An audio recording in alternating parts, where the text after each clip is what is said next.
you a fan of this podcast? Do you wish there was even more juicy content for you to sink your ears into? Well, there is.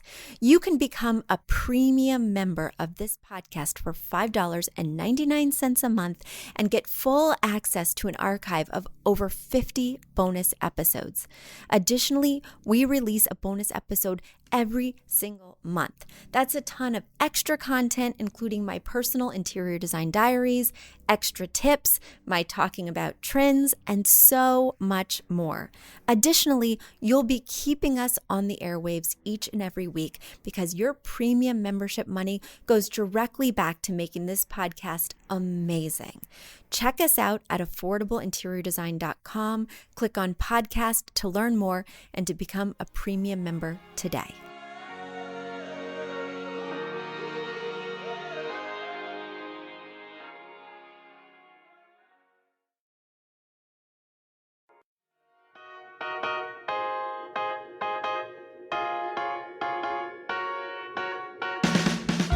You don't need a high-end designer or a lot of money to get a luxe look. Be your own interior designer. This is Affordable Interior Design, the podcast. Here's your host, Betsy Helmuth.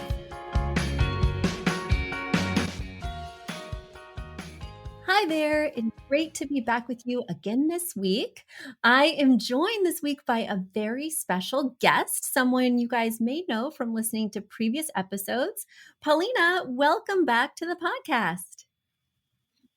Hi, Betsy. Thanks for having me over. Of course. Well, Paulina and I get to see each other on Zoom a lot because we work together. But for those of you who don't know Paulina well, please introduce yourself. Well, it's very nice to meet you all. And again, Betsy, thanks for having me over. So I've been working with the company for the last 7 years. It's been a pleasure. It's been a fun ride.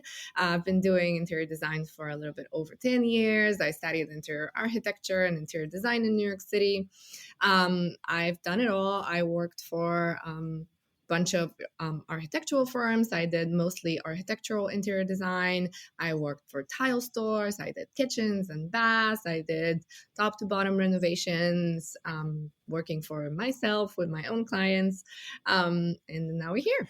Yes. Well, and guys, the reason I've asked Paulina to join me this week is because you guys have been sending in a ton of business questions, and no one knows the interior design business quite like Paulina. She's seen all different facets and worked in lots of different types of divisions. She's got extensive schooling in both interior architecture and interior design, as she shared. She knows every software known to man in terms of renderings and AutoCAD and all that fun stuff. So I can certainly speak to part of the industry, but as you guys know, I didn't go to interior design school. I've run an interior design business for 17 years, but I've only worked in a limited range of types of interior design firms. I worked with Tom Felicia, who's a famous designer from Queer Eye for the Straight Guy, but I focused on his high-end clients, his celebrity clientele, and then I started my own business. So really, in order to get that full holistic view of the industry, I had to have Paulina join me so that we can answer your questions from all our different points of views. So let's dig right in, shall we, Paulina? Okay. Sure. So first question comes from Milicent in Washington, and she says, I'm just beginning to think about what a life would look like as an interior designer. Could you speak briefly on what you find to be the most rewarding in this profession? Also, what are the most challenging aspects? Paulina, what is rewarding about this industry? You've been in it for so long. From your point of view, what do you think? Well, the most rewarding for me personally is that I get to be creative. So I've always been a creative person. If you're a creative person, this industry will be rewarding for you because you get to work on all sorts of different fun projects. You get to work with different people. So it's a very, very creative field. So I think that this is the biggest plus of the industry for me personally. One thing that I would say about that, though, is when I worked for a high-end firm, my day-to-day was not creative.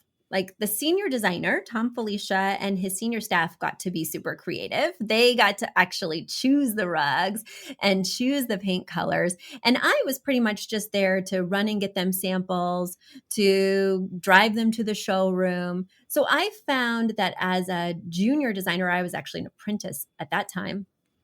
I wasn't making too many creative decisions. I actually felt a little frustrated by my lack of creative autonomy working at a firm. And I saw that even people who were like 1 and 2 rungs higher than me on the ladder still weren't making creative decisions. I saw that I wasn't going to be actually using my creativity for 5 to 10 years.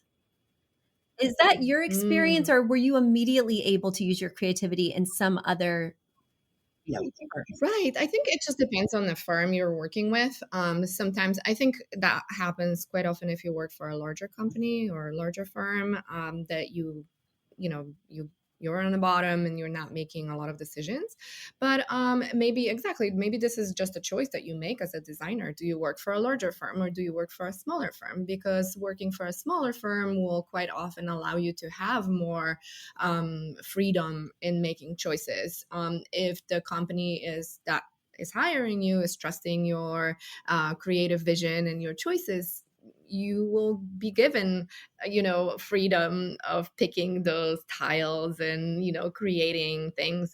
So I haven't had that experience. I think I've had somebody put a lot of trust into me starting out in this industry. I was hired my second year of college. So I actually loved picking up tiles, and, I was responsible for picking the ones that I liked. So I felt like I had that freedom of creativity. And if you are an artistic person, even when you start out, quite often you might be just doing CAD. But if you are an artistic person and you like drawing, you will enjoy those CAD drawings. They are actually kind of fun sometimes if this is your cup of tea. It's a difficult program, but some people really like it. I enjoyed some parts of it, right? It's you're just basically drawing. You're getting to be creative. creating floor plans is one of my favorite things to this day. I love doing it. I love digging in there, but it's a lot of math. And I think people get surprised by that, right? And certainly AutoCAD Yeah. is a lot more technical and probably even more math.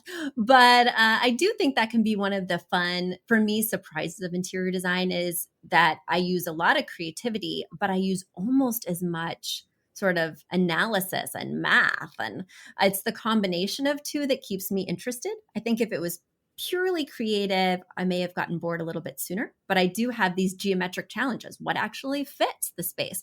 How can I accommodate people in their human proportions as they're walking through the space so that it's comfortable? But I think this is the perfect time to flip the coin and answer the second part of her question, which is what do we find to be the most challenging aspects of this industry in general? I think for me personally, and I'm sure lots of designers, the most challenging part of this industry, it's the human relationship. Dealing with clients, being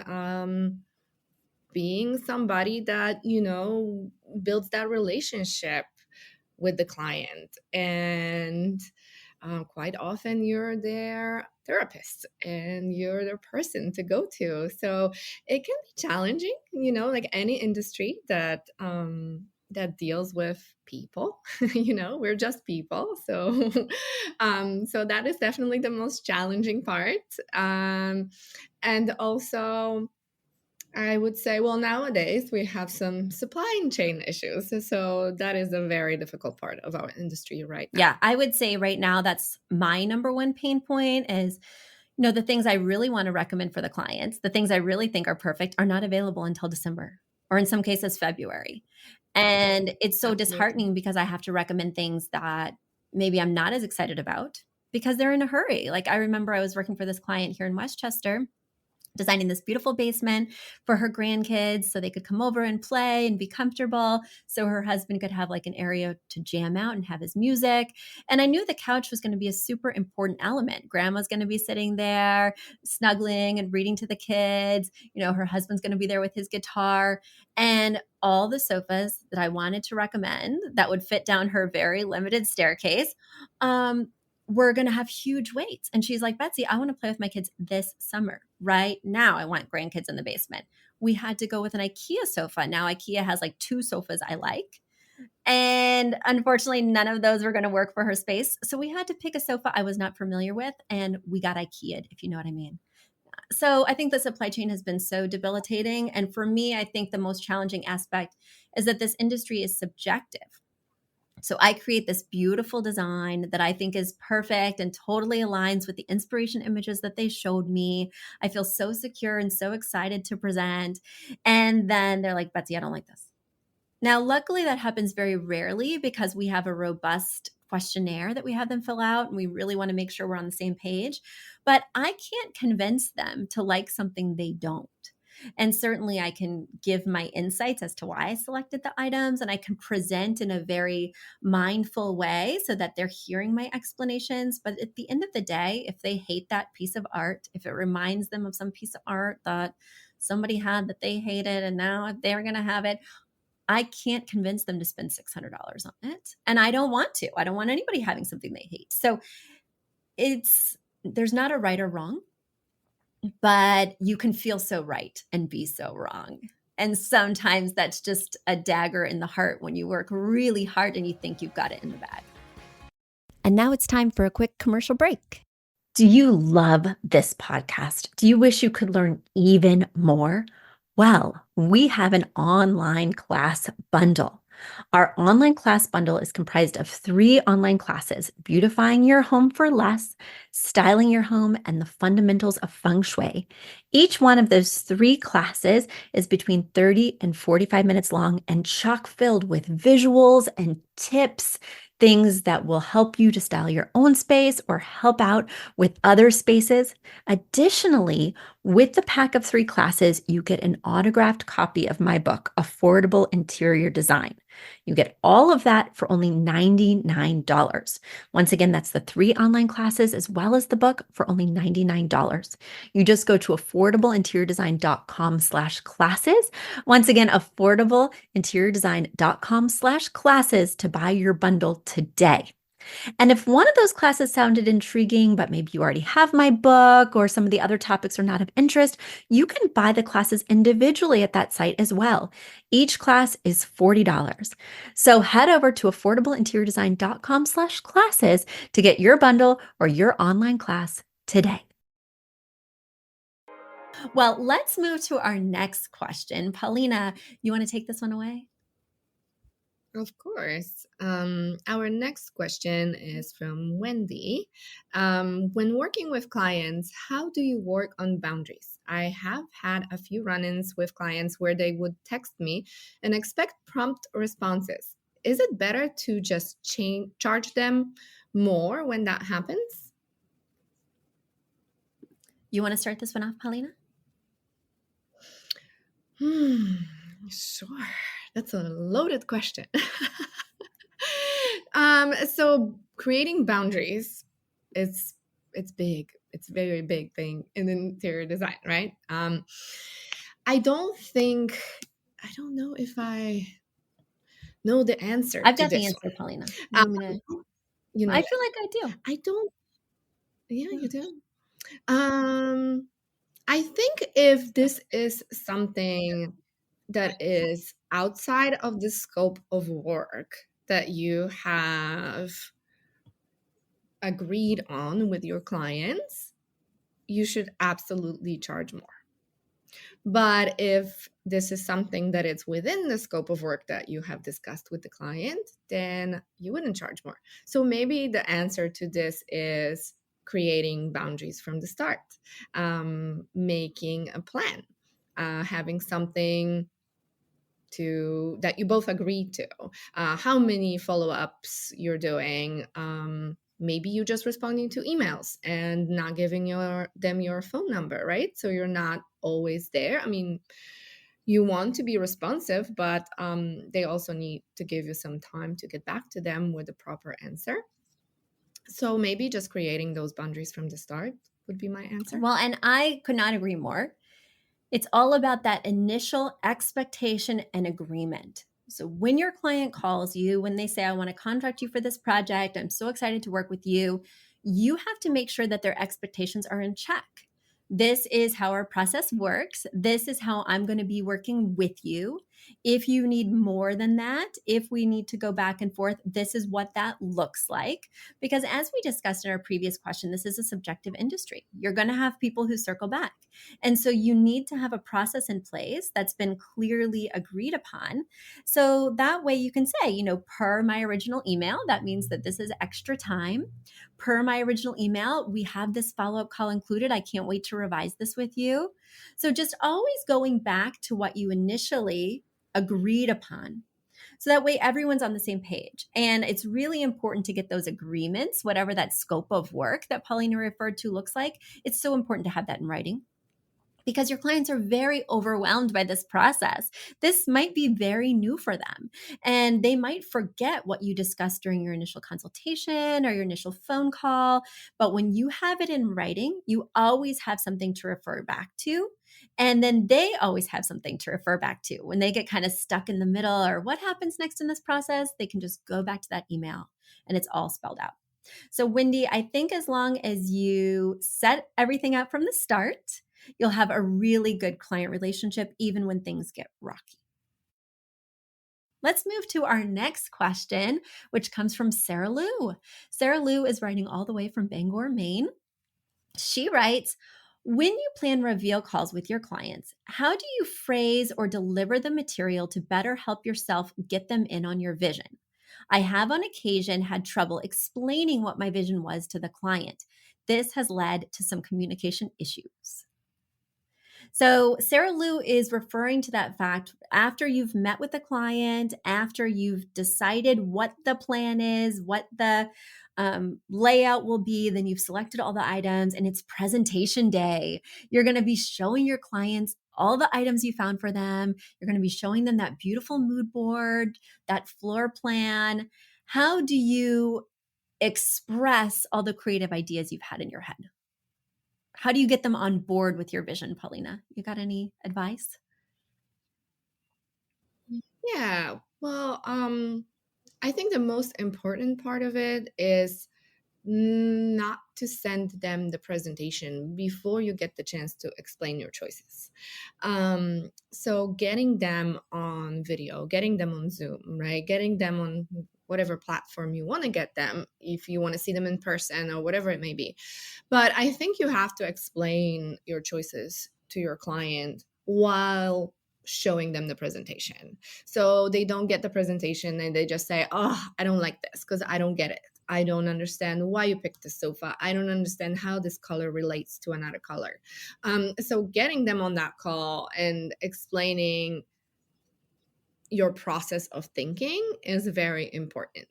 And I think we quite often forget about this because as designers, like I put so much thought into why I'm picking this blue pillow, why I'm picking this color, why I'm picking this fabric, right? But and they won't know this unless you tell them. So when you get them on a call, you can tell them, hey, I picked this performance fabric for you because your dog sheds and your kids are spilling stuff everywhere. So I want to make sure that it's with you for many years and it could serve you well. So I think just getting them on a call, explaining your thought process is the most important part. And then nothing gets lost in translation. Then they can see like, oh, okay, I got it. Oh, I see. So you picked the blue from the artwork. Oh, the yellow comes from the rug. Okay, I get it. Now it Well, and makes much how more often sense. have we heard, Paulina, after we present, after we show them the mood board and they say, oh my gosh, I would have never picked any of these things, but I love it. And the way you explain things, it just makes so much sense. This is like how it should be. So I couldn't agree more with Paulina that you need to be in control of that presentation. You need to be in control of that moment when you first share with them everything that you found. And when you can guide them through all the way to that beautiful mood board, sometimes things just click and they can see themselves in the mood board in a way they wouldn't have been able to without your guidance. All right, let's move to our next question. Paulina, you got this one? I got this one. So now our next question comes from Pam. And her question is, what advice do you have for someone who has always dreamed of being an interior designer? I am in my 40s, was an elementary school teacher, and want to pursue my passion of design. I would say it's never too late. Go for it. I think it's never too late. I mean, there's lots of programs. We have an academy that you can finish and become an interior designer. But there's also lots of other programs, and you can choose if you're gonna go to school and finish a 4-year degree or a 6-year degree or just a 2-year degree. Depends on how much time you want to invest, or you don't even have to go to school, right, Betsy? Well, no. Slow down. So I think the key when you're in your second career is that you need to listen to your heart. If your heart has been calling you to be an interior designer, this is something you mentioned that you've always dreamed about, and instead you took a different path. If COVID has taught us anything, it's that life is too short. Life is too short to not live the life you've always dreamed of. And I can tell you right now, you can make money as an interior designer. That's the number one thing I hear, is that people don't feel they can make money in this industry. So they took a more practical path because they were like, I don't think I can really make a living being a designer. And Paulina and I can both tell you that's absolutely not true. We both make a living exclusively being interior designers. But the other thing is, you do need some education. You don't need to go to a 2, 4, or 6-year school, in my opinion, if you want to do retail residential interior design. So if you want to shop stores that exist, and if you want to work for homes and other residential spaces, I definitely think you don't need to go the traditional school path. I definitely think you don't even get the tools you need to be a good retail residential designer in a traditional school path. If you want to be a high-end designer, if you want to do everything custom, if you want to work on strictly commercial spaces, I think it would be a really good idea to go down the traditional school path. But a lot of people who've already been in debt with university and things like that don't want to cycle back to that. So as Paulina mentioned, she is my co-teacher in our Teton Week Academy, where we teach people everything they need to know to be an interior designer who works retail in residential spaces in 10 weeks. And it is robust. There are projects, there are quizzes, things like that. But it's exactly what you need to know to work with retail residential clients right now. Because I don't think, as somebody who didn't go to school, I don't think it's smart to not get any education. I had to mess up along the way. I had to mess up on people's homes with their money. And that's not cool. That wasn't cool. And it didn't feel good either.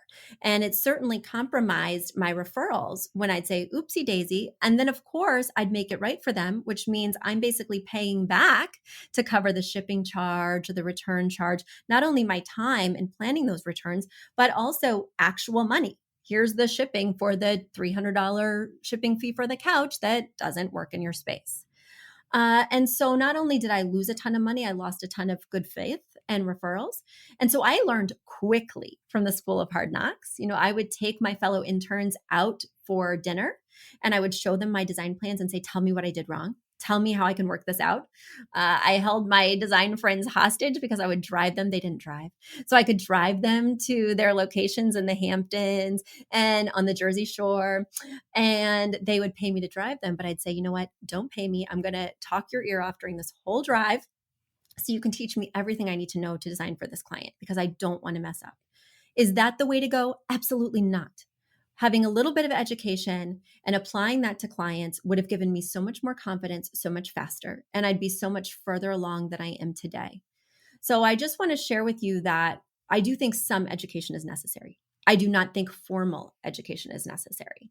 I do feel like you need some sort of foundation. But once you have that foundation, you can really fly. What do you think, Paulina? No, I absolutely agree. I think you need some education in this field. But I think it's never too late, you know? So if you've always wanted to do this and this is your passion, maybe you've been decorating your home over and over, um, go for it. Find the right path, see how much you want to invest in your career, in your future. What kind of schooling do you need? What kind of interiors you want to pursue, and then go from there. Well, and on our website at the Uploft Interior Design Academy, you can find a quiz there. I made the quiz myself, and you take the quiz to find out what type of school is right for you. And I will clearly guide you. The quiz takes 2 minutes. It asks you questions, just like Paulina referenced, about what kind of spaces you want to design. What does that dream career look like? I spell it out and I point you in just the right direction, because I don't want anybody in the academy that's not going to get directly to their goal based on the academy. So if there's a different path for you, I want you to find it right away. And the other thing I want you to know, Pam, is that your experience as an elementary school teacher, or whatever profession you guys have had before, whether it's a CPA, whether it's a physical therapist, the skills that you learned in that profession can directly translate to an interior design career. As a school teacher, you've learned to help present, right? So you feel very confident in front of a crowd, telling them why you selected things, being in charge. That's huge. You need to have that confidence with clients. You need to be able to stand up there and command the room. If you were a CPA, you're going to know how to invoice. You're not going to be intimidated by spreadsheets. That's going to be a huge leg up. If you're a physical therapist, you've dealt with clients in distress. You can help them, make them feel better, nurture them while you're guiding them. There's so many different applications. So don't think that your previous career was a waste. Find a way to channel that to set you apart. Like, I am super confident because I was a teacher. I've got this. I can present to you once I know the information. For me, I was a bartender. I can talk to anybody about anything and make an immediate connection. They walk into my bar. I know if they don't want to talk and just want their beer. I know if they want to tell me all about their day over 3 shots of tequila. I can adapt quickly to those personalities. And that's exactly what I do with my clients, even though we're no longer drinking tequila. Right? So these are things to think about, but thank you all for writing in. This is just part 1 with Paulina. We have a 3-part series since so many amazing questions came in. So stay tuned next week and we'll be right back with you with even more questions with Paulina. Bye. Bye.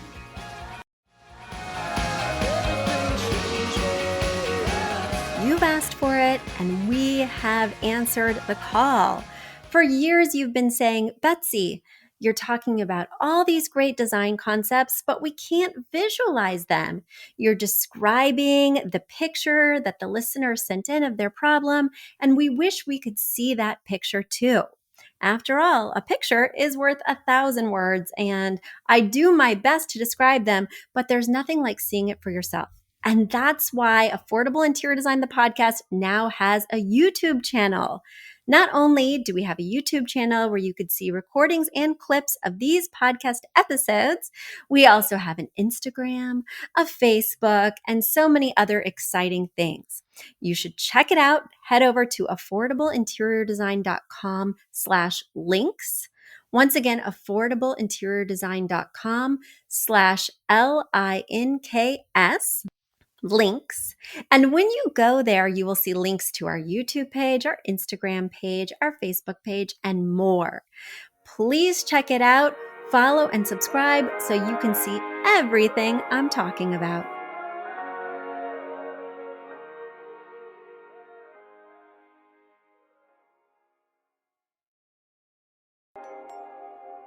A big thank you to our amazing producer, Catherine Heller, to Aton and the MVCR House Band, and to Affordable Interior Design, the sponsor of this podcast and the premier place to get an amazing look on a budget. Check out affordableinteriordesign.com. If you guys love the show, the very best way to support us is by spreading the word. Tell your friends or write us an awesome review on iTunes. So until next week, guys, thanks so much for joining us, and I'll talk to you soon. Bye.